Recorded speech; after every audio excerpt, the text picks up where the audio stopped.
the orthodox world of gun handling and shooting is really pretty big, right? Which is bigger than how I might personally choose to do things. Right.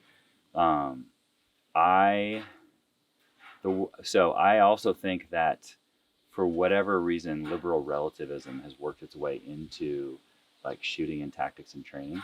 And there's this sentiment that you need to figure out what's right for you and go through the self-exploration and come up with the idea. And this might work for me, but it may not necessarily work for you.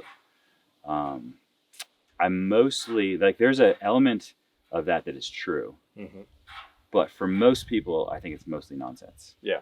And I think it's mostly nonsense because I think shooting, particularly, it's just a physical skill, right? There is, and if we could pick any other sport, whether it's swinging a baseball bat and hitting a baseball, or it's shooting basketball or whatever, there is a 80 to 95% way that is the correct way to do it. Yeah. And people, when they are learning in the beginning, just need to follow that 80 to 95% way. Absolutely. And there's like, this is how you dribble a basketball. You don't get to make up other ways to do it. You learn how to dribble the right way. Right. And then does like a guy like Steph Curry dribble exactly the same way?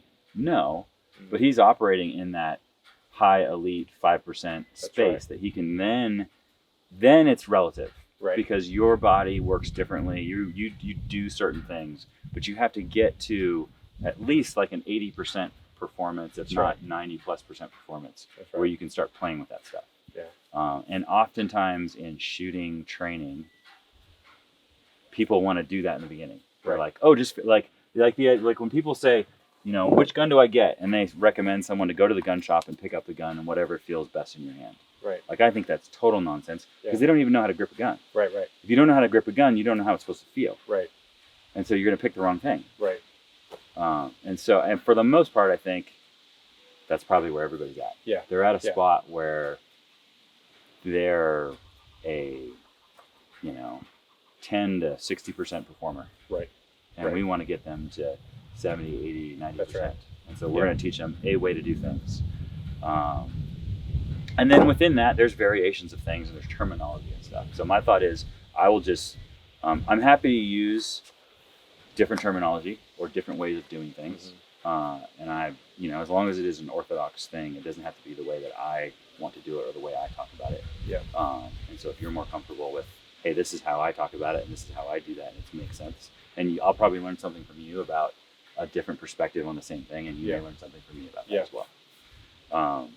And in my experience as well, people who are high performers do everything mostly the same, right? So I go to a variety of shooting classes or whatever, and I interact with folks from the special operations community or whatnot. And for the most part, the way I do things is very similar to how they do things. And all of the people in those same communities who have been doing it, or their organizations have been doing it for real for decades, for the most part, do everything the same way. Yeah, I mean, the fundamentals of shooting are the fundamentals of shooting. I mean, and the Delta Force uses the Army FM for teaching basic rifle marksmanship.